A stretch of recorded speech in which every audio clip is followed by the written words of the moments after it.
And so it begins. The first 49ers intel of this 2025 season from Levi's Stadium. Ready for you bright and early on this Sunday morning. Recording this just as I got out of the 49ers locker room where there was good news on Mykel Williams. It is just a knee hyperextension.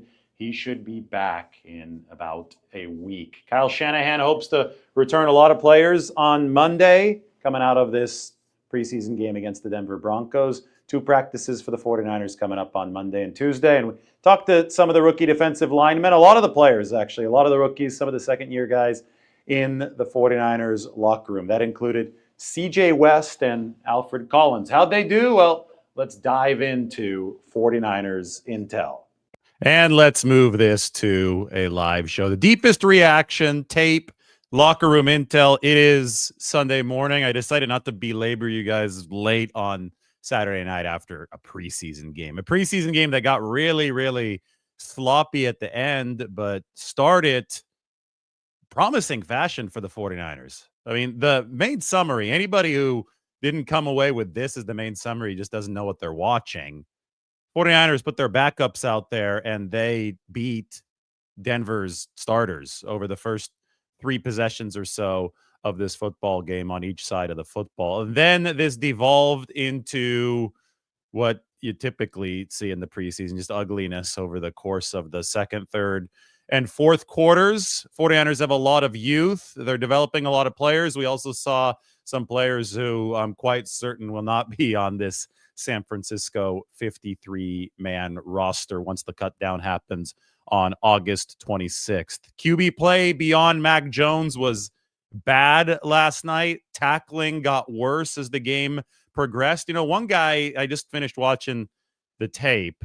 I was at the coffee shop this morning watching the tape.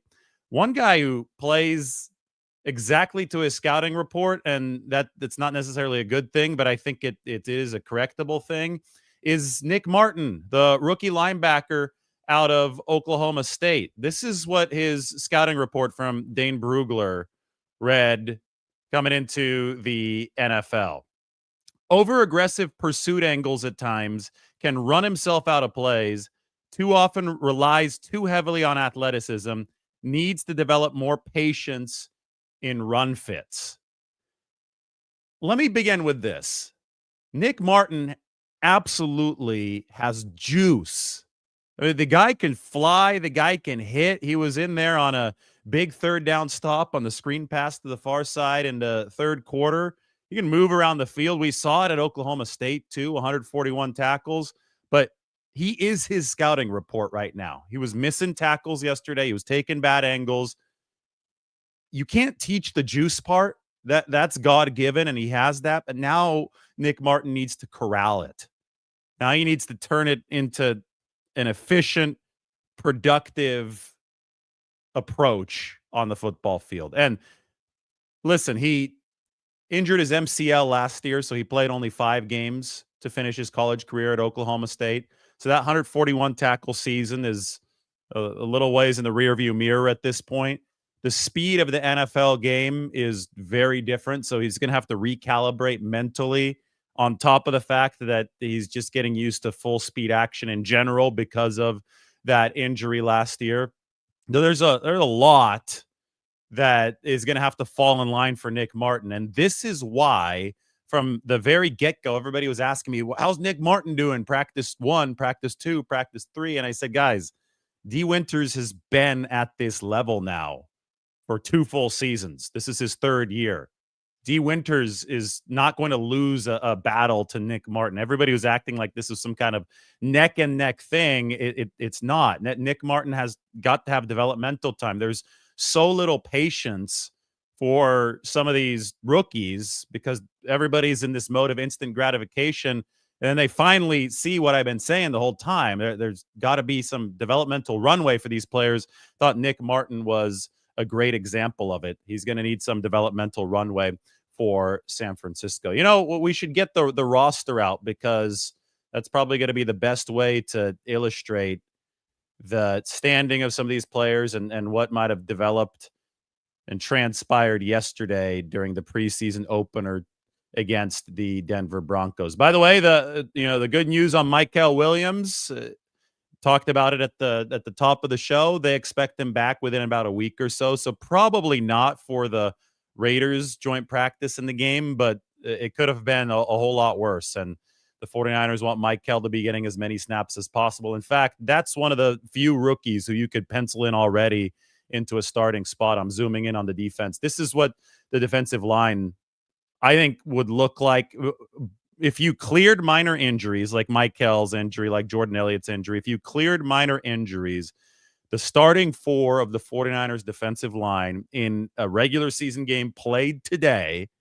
which it's not, right? We're still about a month away. But if you did clear those minor injuries, you'd have Bosa and Mykel on the edges, Jordan Elliott, the veteran, and Kalia Davis, another veteran who was a standout yesterday. Kalia's enjoying his longest stretch of healthy football, and he's earning his way for sure onto this 53-man roster. And I think because Kevin Givens is unavailable, because he's going to be on injured reserve to start the year into a starting spot. Then you've got guys like CJ West and Alfred Collins, who West did more than Collins yesterday. West split a nice little double team early on against the run to blow up a run play, but neither West nor Collins logged a pressure in the pass game, about 33 combined snaps for both of them. We didn't expect these guys to be awesome pass rushers right out of bed, although we have been, I would say, pleasantly surprised by CJ West's pushback ability and one-on-one pass rushing drills. So I think that he obviously has some God-given gifts that he's going to be able to harness into pass rushing success. I think Alfred Collins obviously has God-given gifts that you can expect him to ultimately leverage into pass rushing success. But again, you don't expect any of this to happen right out of bed, especially with a guy like Collins, who's got such a long frame. He's getting used to playing with that right leverage at the NFL level. So, when I first put this depth chart out here, I illustrated what the vision for the 49ers was across the defensive line as far as who starts, and it's Nick Bosa, CJ West, Alfred Collins, and Mykel Williams. Can they get to that vision by the end of 2025, or is this going to be a 2-year process? We'll see. But yesterday was just like the first step in a really, really long journey of games. We've seen 2 weeks of practice. Now we've seen one preseason game. I think that the week between the first preseason game and the second preseason game is absolutely massive, because this was the first chance for somebody like Alfred Collins to actually glean some lessons, to actually, sit back and say, hey, okay, this is what I did wrong. This is how the speed of the game works. Now let me apply it. If there's going to be rapid early developmental runway, it's probably going to happen between weeks 1 and 2, because he's now had a chance to get his feet wet. I think they're swimming right now. I think, well, let's put it, George Kittle put it this way. He said that he got thrown out into the ocean when he was a rookie in 2017.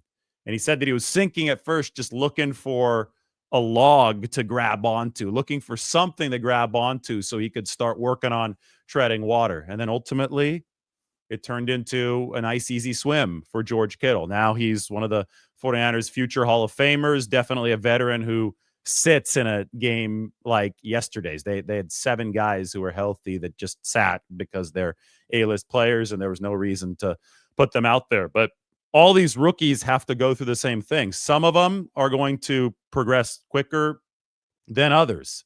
Somebody like George Kittle grabbed that starting spot in training camp in 2017. We immediately saw Kittle. It was against the Broncos, actually, where he had the big catch and run touchdown in the preseason of 2017. They traded Vance McDonald a few days later, and the rest is obviously history.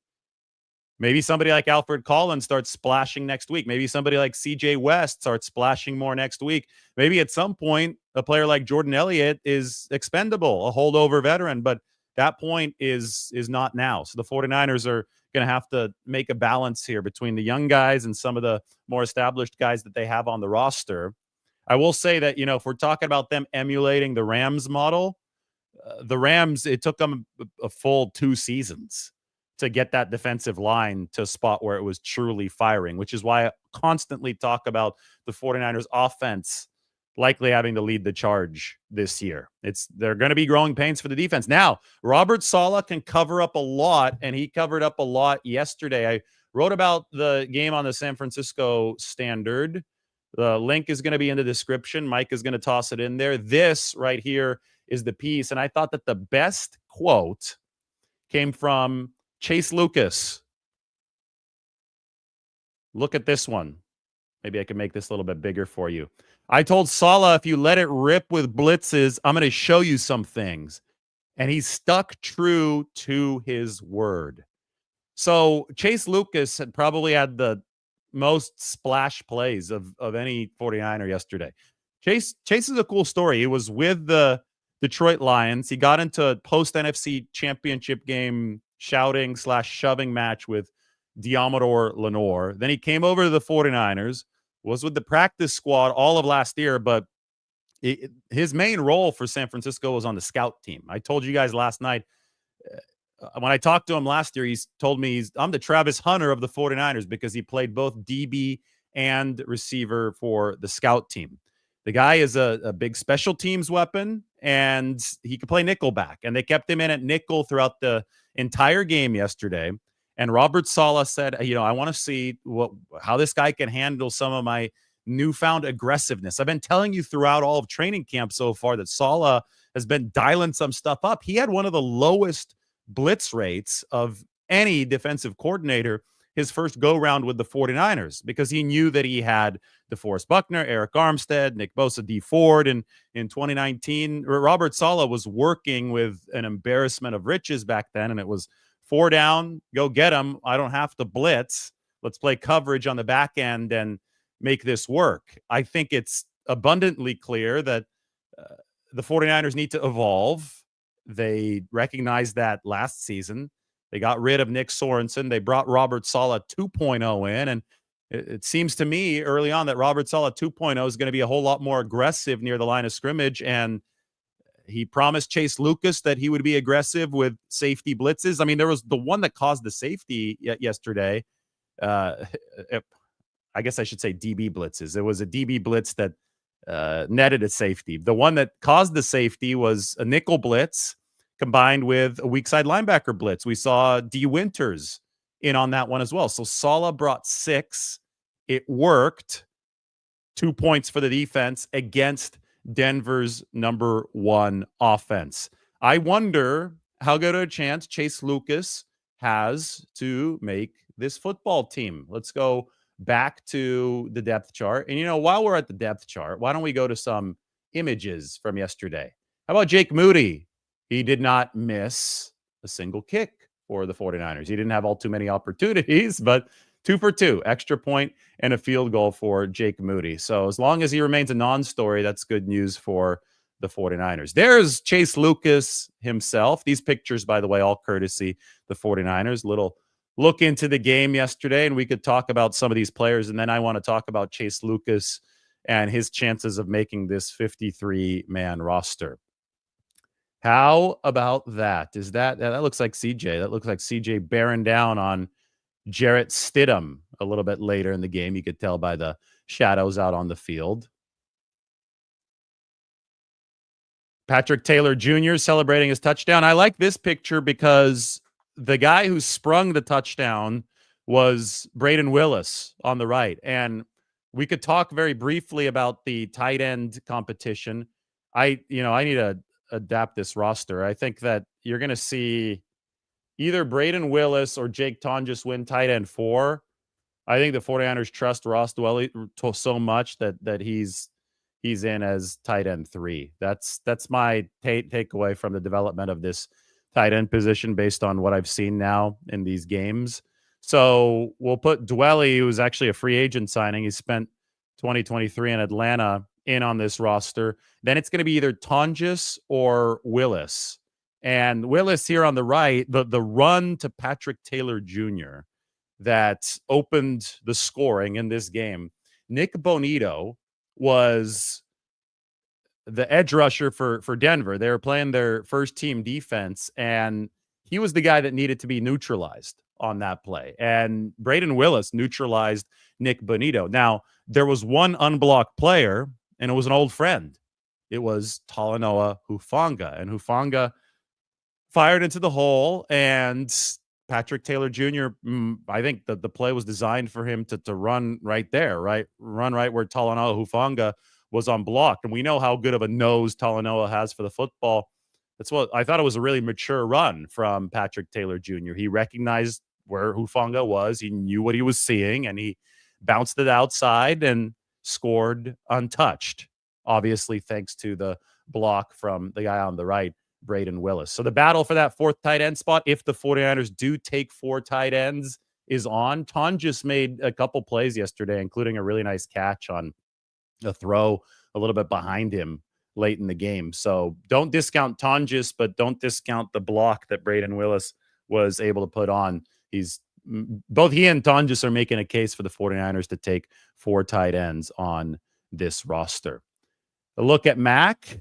He might be throwing to Jordan Watkins or Demarcus Robinson underneath. There you could see, they're playing against some good defensive linemen yesterday. That's Nick Zakelj taking on DJ Jones.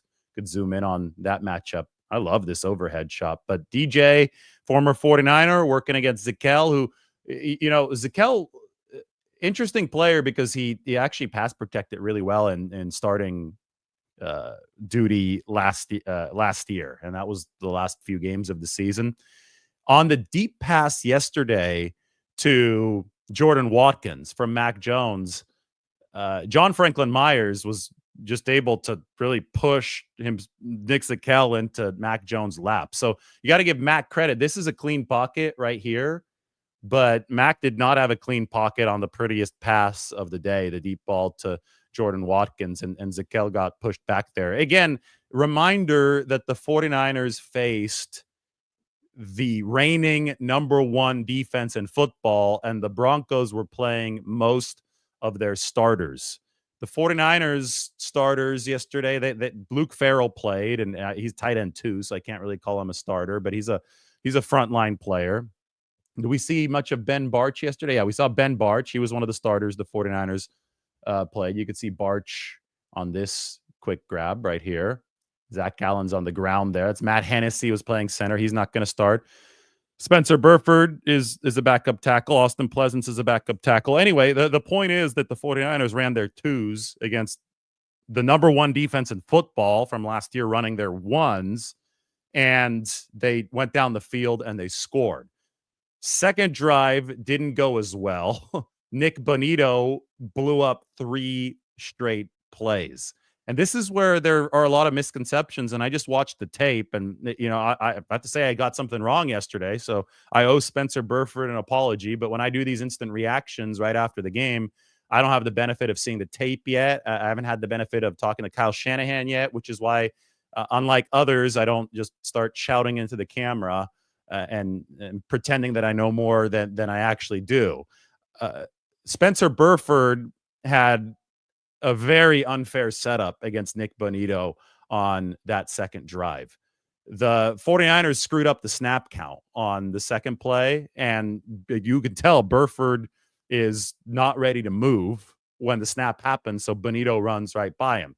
So it wasn't his fault that Bonito essentially got a head start on the play, and Bonito is one of the speediest edge rushers in the game, so that's not going to end well whenever you're playing at that kind of disadvantage. The very next play, Bonito got a pressure, and the 49ers also screwed that up. Spencer Burford thought he was going to get chip blocking help on the outside, so what he did is he shielded the inside, and he forced Bonito outside, and he thought he was going to get a chip from a tight end to take out Bonito, or at least divert his path to the quarterback, but the chip block never came. So Burford actually played his technique correctly on those 2 straight snaps. Now, there was 3 straight snaps that Bonito blew up on that second drive. The first one was really interesting because the 49ers tasked Luke Farrell, who's their tight end 2, the new pickup, who previously was with Jacksonville. They tasked him with a very, very difficult cross-formational block. And Tim Ryan, I just watched the telecast, the replay, and I listened to Tim Ryan, 49ers analyst, say that Luke Farrell is capable of making that block. It, to me, a very difficult block. I think Tim would agree with me that it's a very difficult block, but he said that the reason the 49ers brought this guy in is because he showed the ability to execute various sift blocks on tape in Jacksonville that were as difficult as the one that he was asked to do on Nick Bonito, but he didn't quite get there. He didn't disrupt Nick Bonito, and he got right into Mac Jones' lap. What I'm talking about is a cross formation block. If the tight end is on the right side, the edge rusher is on the left side, you decide not to block the edge rusher with a tackle. Instead, you decide to chip that edge rusher with the tight end, but he has to essentially come in motion across all of the offensive linemen and get a piece of the edge rusher and kick him out. The timing has to be really, really good for that to be successful. And Luke Farrell was just a tad late, and he didn't get enough of Nick Bonito. And unfortunately for the 49ers, that derailed that second drive. All right, let's go through some more of these pictures. This is actually fun.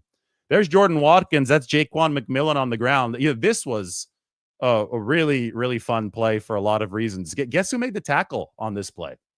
Talanoa Hufanga. And everybody's like, well, why did Talanoa run down Jordan Watkins after all? It's because Jaquan and Jordan Watkins got into some hand contact right at the time of that catch. And I thought that Jordan Watkins was a little destabilized. As you can see here, I don't think he's in full stride. It's a great pass from Mac Jones, but it was a physical battle between Watkins and McMillan. So arrow up for Watkins for winning that battle, but I don't think that he was able to kick it into full gear in time to score a touchdown and get away from Talanoa Hufanga on the 50-yard touchdown. Here he is celebrating with Russell Gage after the big catch, and here's Patrick Taylor alongside Ben Barch and Demarcus Robinson. Demarcus is built. Mike was at the game yesterday. Shout out to Mike. And the first thing he told me was, because he saw Demarcus Robinson in person for the first time, and he said, wow, Demarcus Robinson, like he looks filled out compared to the other receivers. And you know what? That's exactly what John Lynch and Kyle Shanahan thought when Demarcus Robinson first walked into the building after they signed him. They're like, this guy's a little bit bigger and stronger than we remember him with the Rams. And he always gave him trouble. He was a tough player to deal with when he was with the Rams and with the Chiefs before that. He actually won the Super Bowl against the 49ers with Kansas City back in, was it both times? Definitely I think in 2019. But DeMarcus is one of those guys who, once he's on your team, I think you really appreciate the utility and the value that he brings to the table. I watched a lot of Rams tape after the 49ers drafted after the 49ers signed DeMarcus Robinson over the course of this offseason, and he played the X. Like, he filled in an X for the Rams. He's capable of playing any receiver position. He's not a world beater, but he had 500 receiving yards for the Rams and not a full-time job last year. So he's a vet. He's been in a lot of different schemes. There's a certain reliability there, and there's a certain amount of muscle there, as you can see right here, that will allow DeMarcus Robinson to bring the physicality that the 49ers need at that receiver position. All right. Is that Marquise Siegel? I can't tell if that's a 3. I'm guessing that's Marquise Siegel. No, that's Junior Bergen. Because Marquise Siegel never handled the football yesterday. Junior Bergen on the punt return. All right, so I walked up to Junior in the locker room yesterday after the game, and we just started talking shop about punt returns. And he had 8 of these for touchdowns at Montana, which remains an FCS record. His first punt return at the NFL level was, I thought, a dazzling one. I mean, he put on a great cut early on. 26 yards later, 49ers had really good field position. Junior Bergen looks like he's at home returning punts. And you don't have to have that much experience watching 49ers football to know that it is not common to see somebody who looks at home while returning punts. Now, Junior later dropped a slant from Carter Bradley. That was late in the game. But he's made catches over the course of training camp, and the 49ers have made it clear that his ticket to make this team is probably not going to come through receiver. It's very likely going to come from the special teams contributions that he can make. And yesterday, the 49ers obviously saw Moody make his extra point and his field goal. Didn't have much of an opportunity. Thomas Morstead had a really good punt that led to the safety. I mean, they backed Denver up, and that was right ahead of the Chase Lucas pressure off the Robert Saleh blitz. And they got the punt return from Junior Bergen and 2 sure-handed kick returns. That's important, too. It might have only been 40 total yards on the 2 kick returns, but hey, if you're not fumbling the football, I give you points, because I've seen way too many 49ers muffed punts, muffed kicks. They just really need reliability with some upward explosion in that room. And first look for Junior Bergen was definitely a promising one. Rookie 7th-round pick out of Montana. There's D. Winters. Didn't get a whole lot of time yesterday, but it's a runaway for that linebacker 2 spot, right? That's essentially sealed. What does the 3 spot look like? Well, let's look at the linebacker position. I promised I'd talk about this in the context of the depth chart. Warner, Winters, Luke Gifford as the inside track, but it's time to talk about Tatum Bethune. Tatum Bethune was one of the best 49ers in this game yesterday. And everybody, wanted to talk about Nick Martin because he's the most recently drafted guy, but experience is so meaningful at this level because the game is so much faster. Just being in a building, immersing yourself around Fred Warner, around the linebackers coach, Johnny Holland, around Dre Greenlaw last year. Greenlaw was back in his old stomping grounds yesterday, but just being around is tremendously valuable. And I think, everybody kind of forgot about Tatum Bethune because he didn't play last year, but he's much further ahead, much more trusted at this point than Nick Martin. He's hitting hard, but he's not taking the bad angles. He's playing within himself. He feels more comfortable in the scheme, and it's nothing against Nick Martin, but Tatum Bethune has been around for a year longer, and he's still on a rookie deal with quite a bit of runway left. He's only entering year 2. This was a 7th-round pick in 2024. So I think that the true challenger for the number 3 linebacker spot, like if you're going to knock out the veteran Luke Gifford, who they picked up, he was with the Titans last year. If he's not going to be the number 3, the guy that I would think it can really grab that spot is Tatum Bethune. So we're going to be watching the battle for that and the battle for cornerback 3, or technically, I guess, cornerback 4, but outside cornerback number 3. There was a lot to sift through on that front with Darrell Luter Jr. breaking up the pass to Cortland Sutton, but then it might have been Darrell Luter Jr.'s fault on the blown coverage to the tight end in the back of the end zone. Trey Brown had a forced fumble in the second half. Dallas Flowers, it was up and down game. He gave up a touchdown to Trent Sherfield, the former 49er. He missed the tackle early on, but then he also had a really nice tackle on RJ Harvey, diving stop on the outside zone. Remember, Dallas is coming off of an Achilles. Like last year was his first year off the Achilles, and he wasn't the same player that he was before, but he's got more time now between that injury. So these guys are all competing for a critical depth spot at the cornerback position, while Tatum Bethune is aiming for a very important linebacker 3 spot that's probably going to see about 30% of the snaps. So there's a whole heck of a lot going on this 49ers roster, and we were able to glean our initial intel yesterday. There's D. There's DeMarcus Robinson. As you could see, he's very, very well built at that receiver position, and that's important as the 49ers look to raise the floor there, the floor of reliability at wide receiver. Carter Bradley, needless to say, had a really, really rough go of it. My biggest issue with Bradley yesterday was he's new to the system. I get it. He's probably sinking in it right now. He's trying to grab onto a log and swim. But just from a mechanical standpoint, his windup is too big. I mean, he was going for Jordan Watkins in the second half, and it was a relatively tight window throw on a comeback. The windows at this level don't stay open long.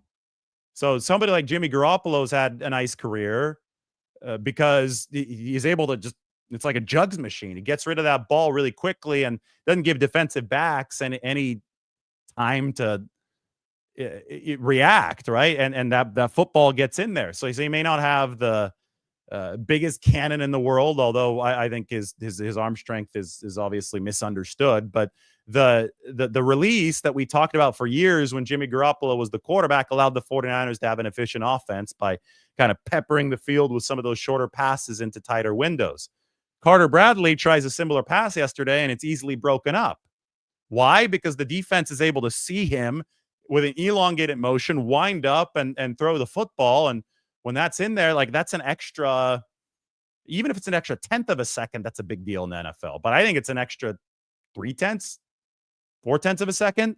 And when that becomes an issue, NFL reflexes on the defensive backfield are going to take care of that pass. And that's why you saw Carter Bradley under 50% with the completion rate, quarterback rating of only 20. He did not have a good go of it yesterday for the 49ers. We'll see how they approach this next week.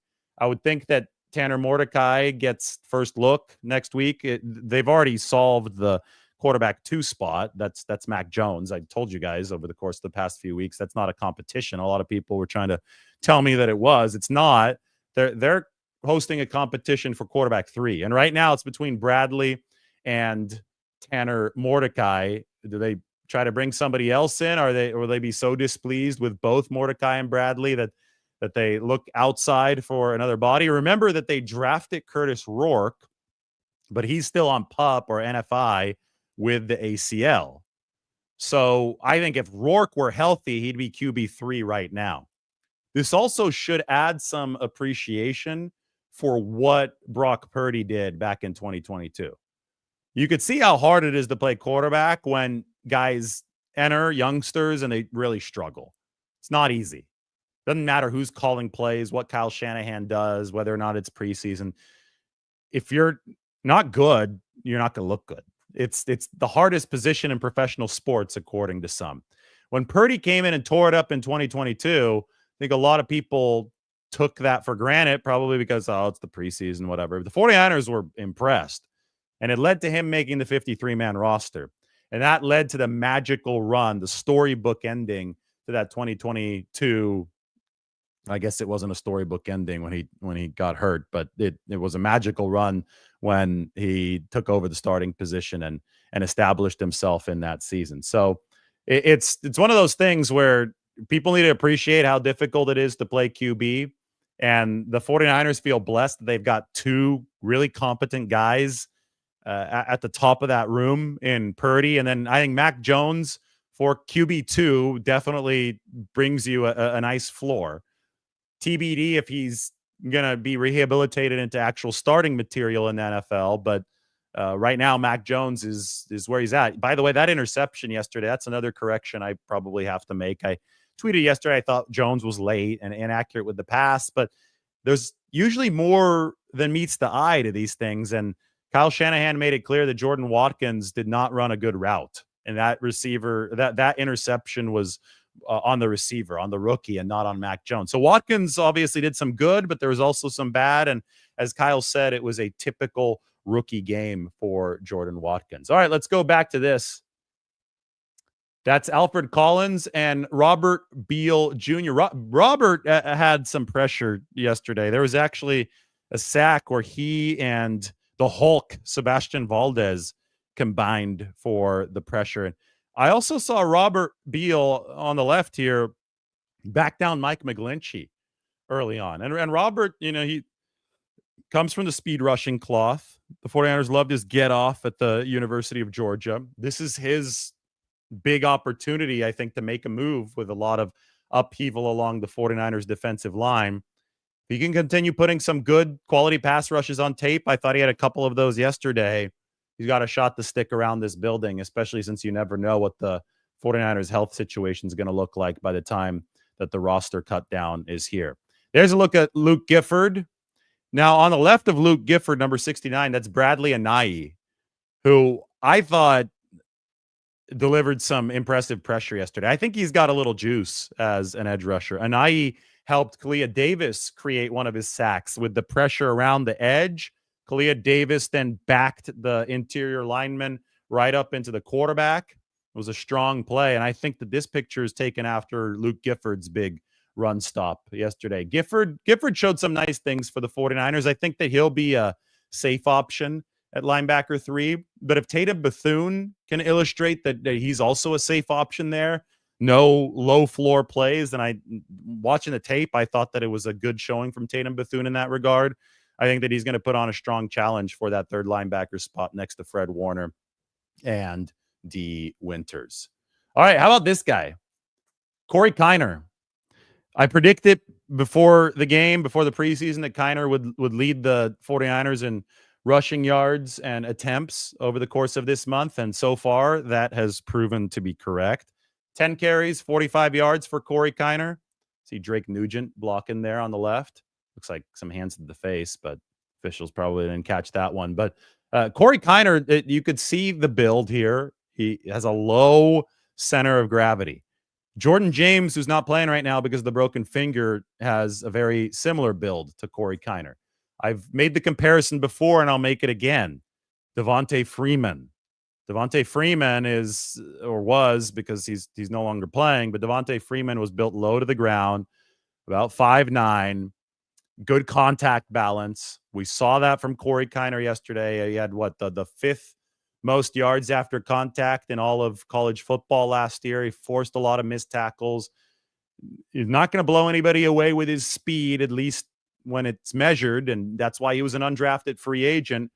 But he will blow people away with the results, or at least he has so far in his career at the college level. The question is, can he turn that into the next successful 49ers UDFA running back under Kyle Shanahan and Bobby Turner? And I thought yesterday was a good start for Corey Kiner. And I think that he's going to have much, much more opportunity if he can stay healthy over the course of this preseason. You know, Amir Abdullah got hurt yesterday, hurt his rib on the fumble. And Abdullah, that's a veteran. That's somebody who the 49ers brought in to eat up some snaps. If you look at the running back room right now, the 49ers are very, very thin because of injuries. Remember, pink denotes injuries. I'm going to slide this to the right just to show you guys, but McCaffrey is healthy, but he didn't play. I was able to see Christian really briefly yesterday in the locker room on his way out, but Isaac Guerrero, shoulder injury, out for the time being. They said a few weeks. Jordan James, they said a couple weeks with the broken finger. So Patrick Taylor Jr. showed some nice vision on that touchdown run. Corey Kiner led the team with the 45 yards. Abdullah is now hurt, so I should shade his name here in the injury color. So your healthy backs right now for the 49ers who you're willing to play in a preseason game are Patrick Taylor Jr., Corey Kiner, and somebody who they signed right before the game. He had been with the practice squad last year, Keyshawn Vaughn. So they're having to dig deep into this running back room, and they're hoping to get good news on Amir Abdullah so they have enough depth. If they don't, then they may have to sign yet another player just to get through this Raiders week. But Kiner, because of the thinness here, for sure is going to get a lot of reps and a lot of opportunity for the 49ers. All right, we're at Kiner. I'm going through the pictures that the 49ers posted. What do we have next? Here's Stone Blanton. Now, he had a punch out yesterday, and they say that he's really good with ball production for San Francisco. That means he's around the ball. He's picking passes off. We've seen one in training camp, and you don't get to see too much of the forced fumbles because they're not tackling live to the ground, but he was able to do that for the 49ers last year. The one issue with Blanton that he's going to have to answer if he's going to make this team or stick around for the practice squad is the play speed. And, you know, I have to go through some of my notes here. I think I had one on Blanton. He did lose a rep and he did miss a tackle, but he was a tackling machine in college. And again, the 49ers also really, really like his ball skills whenever he does have a chance to make a play on the ball, as you saw with the punch out yesterday. But somebody I think Blanton plays much more in control of himself than Nick Martin, but he doesn't have the athletic measurements that somebody like Nick Martin has. So it's a different challenge for Stone Blanton, who plays well within himself, but is going to have to make sure that he can play as fast as possible. Whereas somebody like Nick Martin, well, he's playing really, really fast, but he has to learn how to play within himself. So just challenges for the 49ers rookie linebackers. Here's a cool shot of the offensive line. That's Drake Nugent, second-year undrafted center out of Michigan. All right, there he is. There's the Hulk, Sebastian Valdez. This guy put up 34 reps on the bench in the pre-draft process. He's strong. Do you guys see him ragdoll RJ Harvey yesterday? It's like, RJ Harvey's a rookie. Welcome to the league. Where a fellow rookie who the 49ers have named the Hulk just kind of, I mean, he hustled yesterday. The reason I think that Sebastian Valdez jumped off the tape, and even Kyle Shanahan said it. He said, I thought he flashed the most out of anybody because he can move. You know, it took a good 20-yard sprint to get to the outside, sifting through garbage to get to RJ Harvey. It was a run to the left. And then when he got there, he grabbed him by the hips and he just spun him around. It was like a Hulk tackle. It was like a Hulk smash and threw him to the ground. It's like, whoa. I knew this guy was strong, and you put up 34 bench reps. We've been talking about him being nicknamed the Hulk for a while. Yesterday, we had a chance to see Sebastian Valdez move, and I thought that was really, really cool. Yesterday, we also had a chance to see Sebastian Valdez talk in the 49ers locker room. Let's listen in very briefly to the Hulk in the locker room. So, but why here instead of anywhere else? Yeah. I think the scheme fit me the best. 49ers are known to be a very dominant front, and when you look at tape from them from years past, you look at that team and you say you want to be a part of that team and you want to be a part of that scheme. So I thought the 49ers were the best scheme for me, and obviously Chris is a great coach. A lot to learn from him. That is Sebastian Valdez talking about Chris Kasarik. Where does he fit into this whole picture? A lot of people wondering that at this point.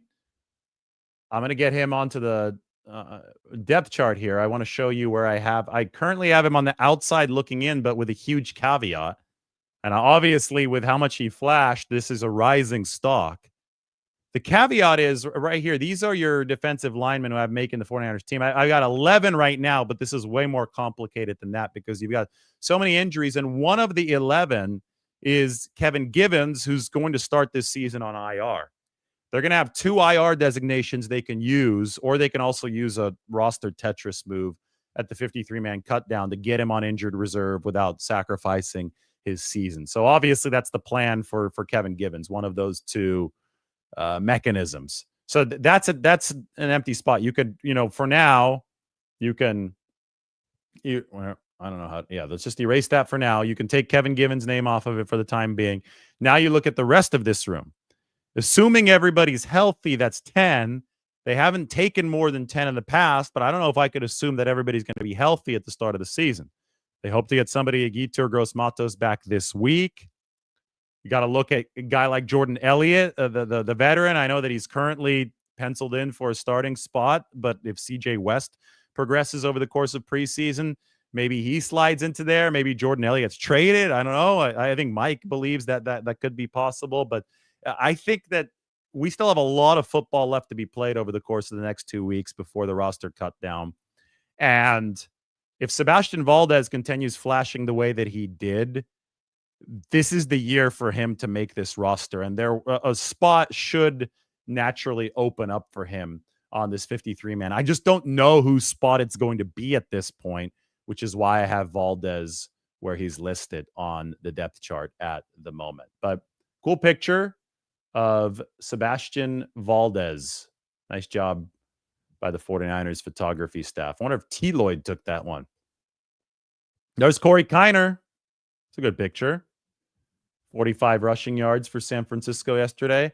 Tanner Mordecai, I'm assuming he'll get the earlier nod over Carter Bradley against the Raiders. We'll probably see some of Brock Purdy and Las Vegas as well. Probably just a series or two for Brock Purdy before they hand it to Mac Jones. And I would think that all 4 quarterbacks, assuming they're all still on the roster next week, are going to play in that game. And then we've already seen this one. We've already seen CJ West bearing in on Jarrett Stidham. So speaking of CJ, we talked to him in the locker room yesterday. I think that CJ is always worth listening to. Great learning experience. As a rookie, that being your first time, putting NFL pads on.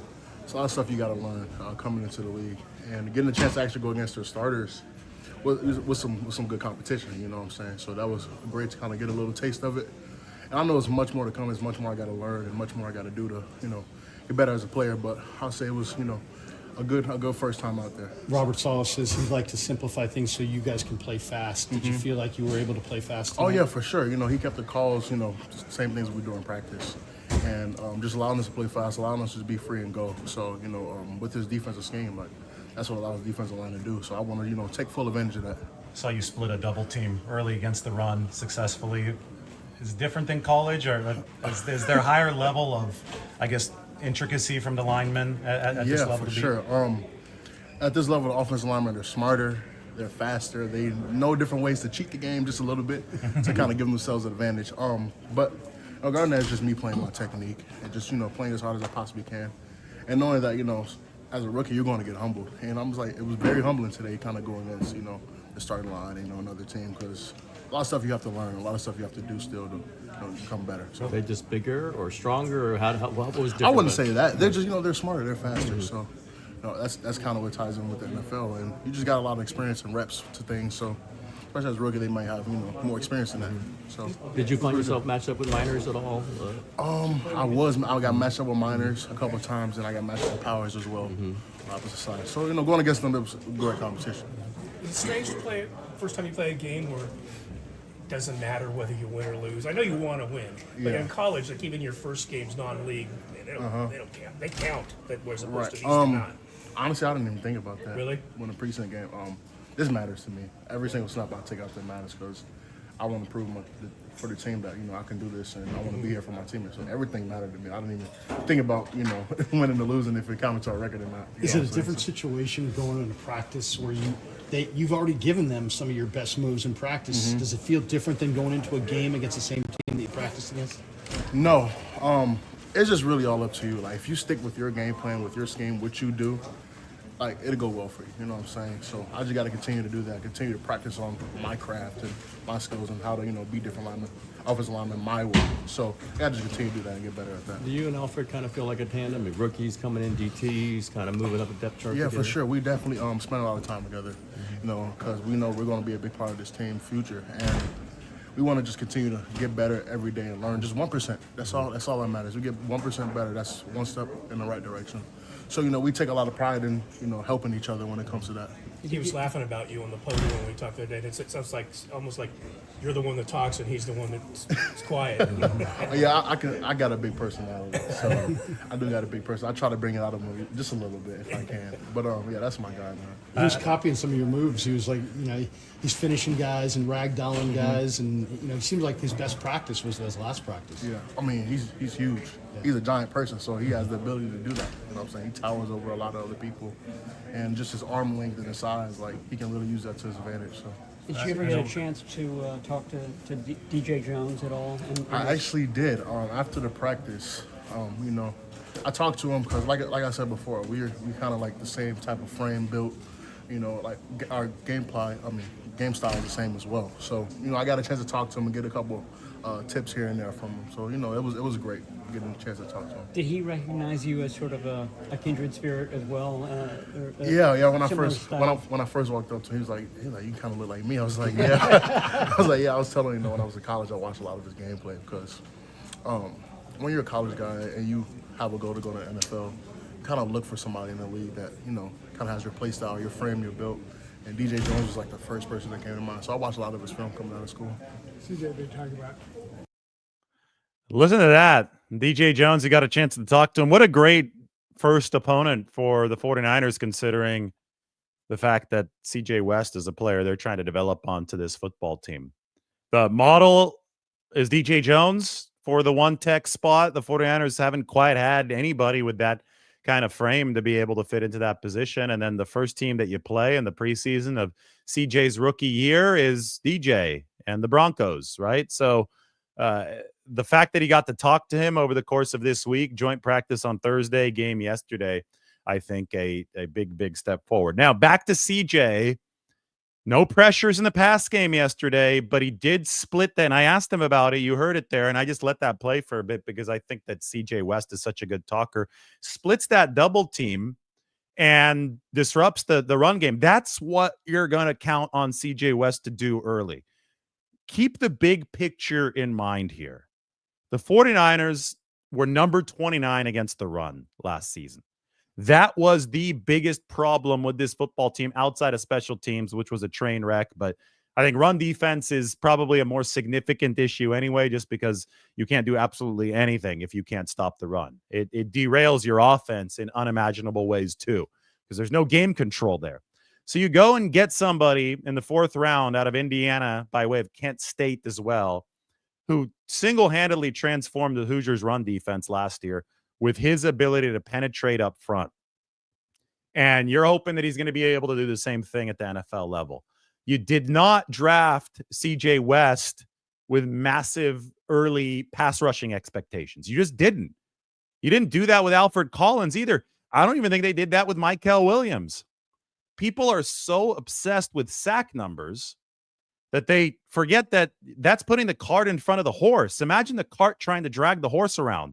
Doesn't work that way. The horse has to drag the cart. You have to stop the run to have some fun. If you're not stopping the run, then you're not pass rushing at all. It doesn't matter if you have skills in the pass rushing department or not. So they have to stop the bleeding in that regard first. And, I saw a good run stopping play from CJ West when he was able to split the double team early on. They need more of that. And then ultimately, back to the depth chart, the goal for the 49ers is to see CJ West take that Jordan Elliott spot. Because you like Kalia. Kalia could be your pass rushing defensive tackle. Kalia yesterday first, Kalia Davis, this was against the Denver Ones. You guys see that yesterday? Just swatted away. Like I haven't seen this kind of strength yet from Kalia Davis, which I think was one of the most promising things that we saw last night from the 49ers. He just swatted Luke Wattenberg away with one arm. That's a starting lineman for the Denver Broncos. And Kalia Davis on a 3rd down passing situation, just a big one-arm swipe, and Luke Wattenberg just crumples to the ground, and then Kalia has free charge at Bo Nix, who has to hurry the throw, and it falls incomplete. 49ers forced the punt. Later on, Kalia Davis backed. I think this was a second team situation already. It was a little bit later, but he backed one of the interior linemen right into Jarrett Stidham and registered the sack. Then Kalia Davis had a run stop to the outside where, okay, that was the Kalia Davis. That's the skill set that I knew he had, because and I asked CJ West about it. It's wild that the guy was a stack linebacker in college before he transitioned to defensive tackle. You'll see outside linebackers make an edge rushing transition. I get that. But to see an inside linebacker move to defensive tackle, that's a very different position.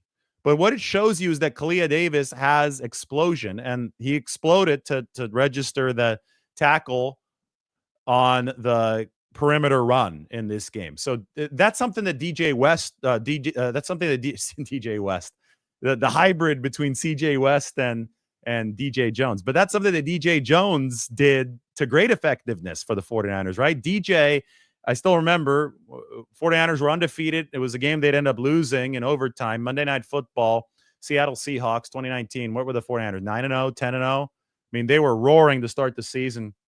Russell Wilson tried to roll out, and Russell Wilson thought he was going to get the edge because he didn't see a defensive end. He thought that the 49ers had broken contain with their defensive ends, and that was still when Russell was moving fairly well.